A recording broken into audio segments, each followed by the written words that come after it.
एक घना बाग था जिसके बीचों बीच एक विशाल हवेली सिर उठाए खड़ी थी। ये हवेली मलिक साहब की थी, जो अपनी अमीरी, दानशीलता और अपने अस्तबल के बढ़िया घोड़ों की वजह से दूर दूर तक मशहूर थे। उनके अस्तबल में एक ऐसा घोड़ा भी था जिसकी मिसाल मिलना मुश्किल था। उसका नाम सरताज था। सरताज नाम के साथ साथ अपनी जात में भी बादशाह था। उसकी त्वचा शीशे की तरह चमकदार, कद गगनचुंबी और चाल में एक शाही ठसक थी। उसकी आंखों में एक अजीब सी चमक थी जो उसके घमंड को दर्शाती थी। जब वो अस्तबल से बाहर निकलता तो जमीन उसके कदमों तले बिछ जाती और उसकी हिनहिनाहट में एक विजेता का अंदाज होता। मलिक साहब उसे अपनी आंखों का तारा समझते थे और यही सबसे बड़ी वजह थी कि सरताज के दिल में तकब्बुर का बीज दिन ब दिन गहरा होता चला गया। इसी हवेली के आंगन में एक कोने में एक छोटा सा भोला भाला कुत्ता भी रहता था, जिसे सब वफादार कहते थे। वफादार का रंग सामान्य, कद छोटा और उसकी चाल में कोई खास बैंकपन न था। वो खामोशी से अपने फर्ज निभाता, हवेली की निगरानी करता और हर आने जाने वाले पर अपनी पैनी निगाह रखता। वफादार नाम की तरह अपनी वफादारी और प्रेम के लिए जाना जाता था। उसकी आंखों में गहरी समझ और एक अजीब सा ठहराव था, मानो वो दुनिया को एक अलग नजरिए से देखता हो। सरताज, जो खुद को कायनात का केंद्र समझता था, वफादार को तिरस्कार की निगाह से देखता था। उसके नज़दीक एक ऐसा जानदार जो न तेज दौड़ सकता है, ना खूबसूरत है और ना ही किसी बड़ी जीत का निशान, वो किसी गिनती में नहीं आता। अक्सर जब सरताज को मैदान में दौड़ाने के लिए निकाला जाता और वो अपनी पूरी रफ्तार से उड़ता हुआ गुजरता, तो वफादार आंगन के एक कोने में बैठा उसके पीछे धूल उड़ाते देखता रहता। सरताज का विजयी घमंड, उसकी ऊंची हिनहिनाहट और लोगों की तालियां, ये सब उसके तकब्बुर को और बढ़ा देते। क्या फायदा ऐसी जिंदगी का? सरताज एक दिन दूसरे घोड़ों से कह रहा था, जो वफादार की तरफ इशारा कर रहा था, जो बस दुम हिलाता रहे और बची खुची रोटी के टुकड़ों पर गुजारा करे। हमारी शान देखो, हमारी रफ्तार देखो, हम हवाओं से बातें करते हैं और ये बस जमीन की धूल चाटता है। वफादार ये सब सुनता रहता, मगर कभी जवाब न देता। उसकी खामोशी में एक गहरा सागर छिपा था। वो जानता था कि घमंड की ऊंची उड़ान अक्सर पतन का पूर्वाभास होती है।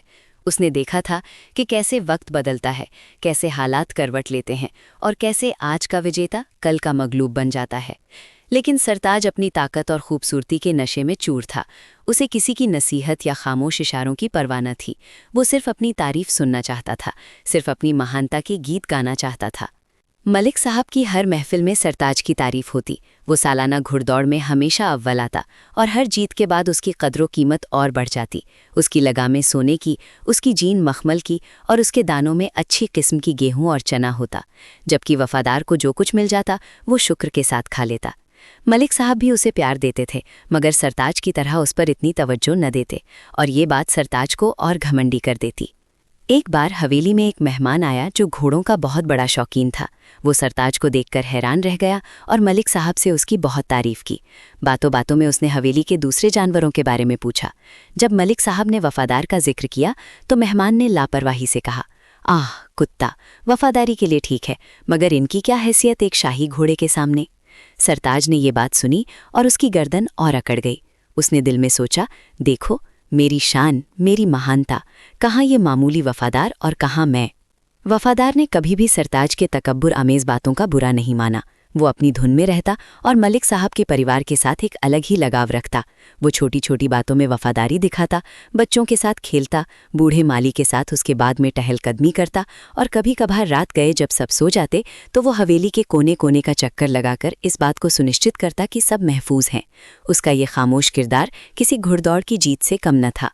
एक दिन हवेली में किसी बात पर बहस छिड़ गई। एक कीमती जेवर कहीं गुम हो गया था। सब परेशान थे, तलाश जारी थी, मगर कुछ मिल न रहा था। सरताज उस वक्त अस्तबल में अपने आरामगाह में लेटा हुआ था और दूसरे घोड़ों को इस बात पर हंस रहा था कि लोग इतनी छोटी सी चीज़ के लिए परेशान हैं। मिल जाएगा, क्या बड़ी बात है, उसने तिरस्कार से कहा। कौन सा पहाड़ टूट गया है? वफादार, जो आंगन में बैठा था, एक अजीब सी बू सूंघते हुए एक पेड़ के नीचे पहुंचा और वहां खुदाई शुरू कर दी। जब माली ने देखा तो उसे डांटा। वफादार, क्या कर रहे हो? माली पहले ही परेशान है। लेकिन वफादार ने अपनी खुदाई जारी रखी। थोड़ी देर बाद उसने अपने मुंह में पकड़े हुए जेवर को बाहर निकाला। सब हैरान रह गए। पता चला कि एक चूहा उस जेवर को उठाकर ले गया था और उसने उसे पेड़ की जड़ों में छिपा दिया था। मलिक साहब ने वफादार को गले से लगा लिया और उसे खूब प्यार किया। ये एक छोटा सा वाकया था, मगर इसने वफादार की अहमियत को सबके सामने स्पष्ट कर दिया। सरताज ने ये सब देखा, मगर उसने इसे एक इत्तेफाक समझकर नज़रअंदाज कर दिया। उसका घमंड उसे किसी मामूली जानवर की बुद्धिमत्ता को स्वीकार करने की इजाज़त नहीं देता था। वक्त का पहिया कभी एक जगह नहीं रुकता और हालात हमेशा एक जैसे नहीं रहते। मलिक साहब की आर्थिक हालत में धीरे धीरे गिरावट आने लगी। ये एक गहरी और खामोश गिरावट थी, जिसे शुरुआत में किसी ने महसूस नहीं किया। हवेली की रौनकें धीरे धीरे मध्यम पड़ने लगीं। मेहमानों की आमदोरफ्त कम हो गई, अस्तबल के खर्चे कम किए जाने लगे और नौकरों में भी एक बेचैनी सी छा गई। लेकिन सरताज अपनी दुनिया में मग्न इन परिवर्तनों से बेखबर रहा।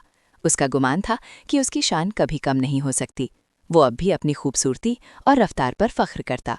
वफादार ने अपनी गहरी समझ के साथ इन परिवर्तनों को महसूस कर लिया था।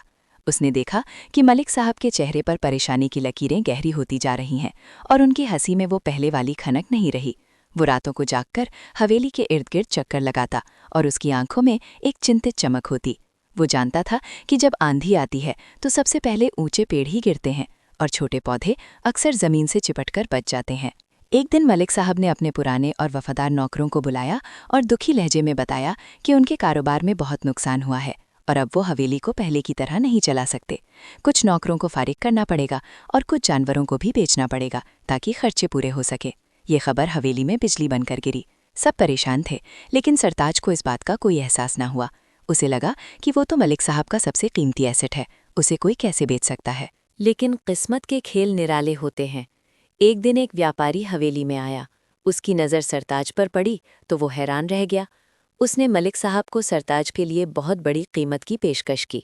मलिक साहब का दिल तो खून के आंसू रो रहा था, मगर मजबूरी के हाथों उन्हें ये फैसला करना पड़ा। जब सरताज को व्यापारी के हवाले करने की बात हुई तो वो आग बबूला हो गया। मुझे बेच रहे हैं? उसने हिनहिनाते हुए कहा। मलिक साहब, आप ये क्या कर रहे हैं? मैं आपकी शान, आपकी इज्जत हूँ। लेकिन मलिक साहब की आंखों में बेबसी थी। व्यापारी एक जालिम और लालची व्यक्ति था। उसने सरताज को खरीदा तो जरूर, मगर उसका मकसद उससे सिर्फ पैसा कमाना था। उसने सरताज को एक दूर दराज इलाके में ले जाया, जहां उसे सख्त मेहनत करनी पड़ती, भारी बोझ उठाने पड़ते और खुराक भी बहुत खराब मिलती। सरताज की शाही जिंदगी का खात्मा हो चुका था। वो रेशमी लगामों और मखमली जीनों की बजाय अब खुरदरी रस्सियों और भारी लकड़ियों के बोझ तले दबता जा रहा था।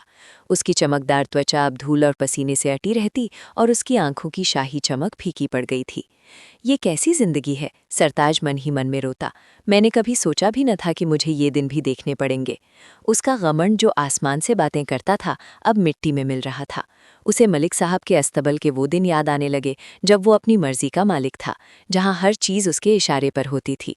वो दूसरे घोड़ों को भी याद करता जिन्हें उसने हमेशा तिरस्कार से देखा था, मगर अब वे भी उससे बेहतर जिंदगी गुजार रहे थे। एक दिन उसे पुराने दिनों की याद में वफादार का ख्याल आया।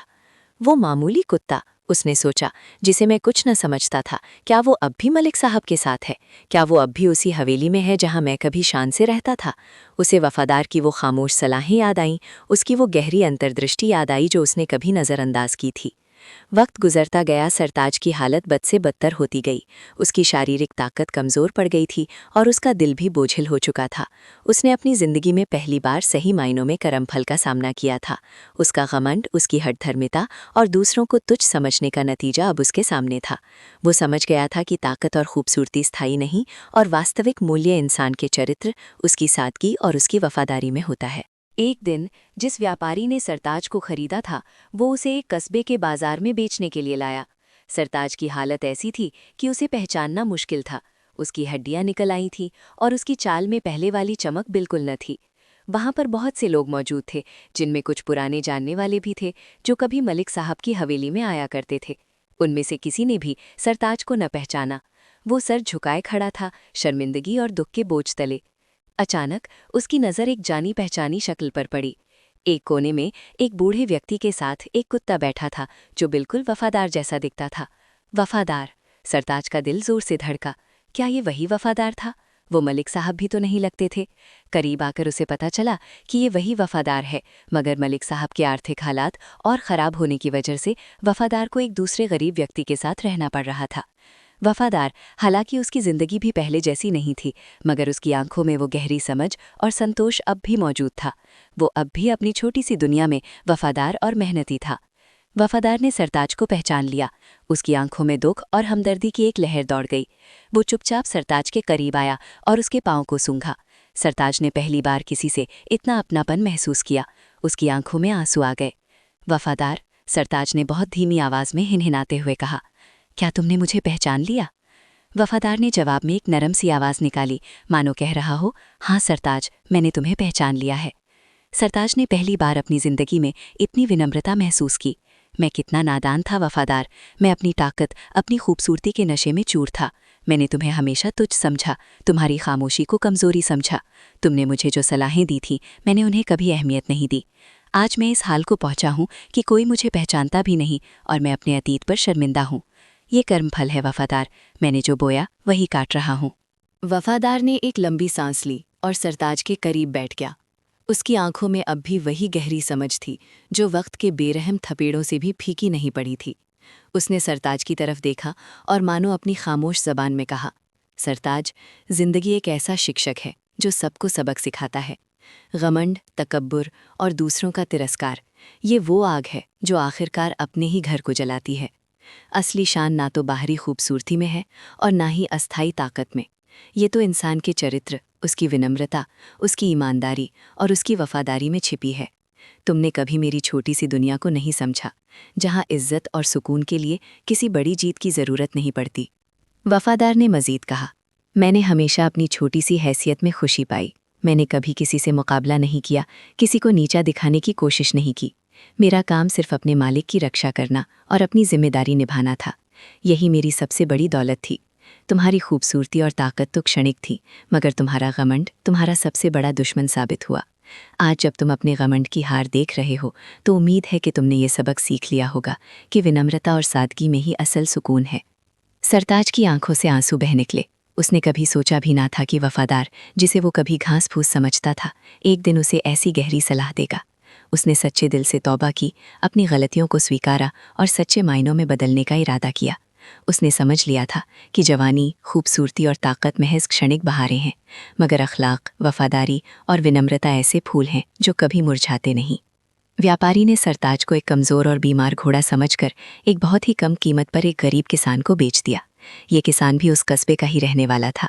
सरताज की जिंदगी अब मेहनत और सादगी से भरपूर थी। वो अब भारी बोझ भी उठाता और खेतों में भी काम करता, लेकिन उसके दिल में अब तकब्बुर की जगह विनम्रता ने ले ली थी। उसे अब अपनी पिछली जिंदगी की शानो शौकत याद भी ना आती। उसे अब इस सादगी में एक अजीब सा सुकून मिलता था। वो जब भी वफादार को देखता, उसके दिल में शुक्रगुजारी और सम्मान का जज्बा उभरता। वफादार भी अपनी जिंदगी से संतुष्ट था, चाहे उसकी दुनिया कितनी ही छोटी क्यों न थी। वो अपने नए मालिक की हिफाजत करता और छोटी छोटी खुशियों में ही जिंदगी का मजा लेता। सरताज ने वफादार से ये सबक सीखा कि असल महानता अंदरूनी होती है, बाहरी नहीं। ये दौलत, ताकत या खूबसूरती की मोहताज नहीं होती, बल्कि ये चरित्र, सच्चाई और दूसरों के लिए रहमदिली में पाई जाती है। कर्मफल ने उसे उसकी गलतियों की सज़ा दी थी, लेकिन उसी ने उसे ज़िंदगी का सबसे कीमती सबक भी सिखा दिया था। ये कहानी सिर्फ सरताज और वफादार की नहीं, ये हर उस प्राणी की है जो घमंड और तकब्बुर के अंधेरों में भटक कर अपनी हकीकत को भूल जाती है। जिंदगी का सबक यही है कि ख्वाह इंसान कितनी ही बुलंदियों पर पहुंच जाए, उसे विनम्रता का दामन हाथ से नहीं छोड़ना चाहिए, वरना वक्त का पहिया एक दिन उसे भी उसी पतन की तरफ धकेल देगा जहां से उसे अपनी असलियत का एहसास होगा, और तब शायद सिर्फ पछतावे के सिवा कुछ बाकी ना रहे। वफादार की खामोश अंतर्दृष्टि और सरताज की दुखद कहानी ने ये साबित कर दिया कि असली जीत हमेशा विनम्रता, ईमानदारी और वफादारी की ही होती है।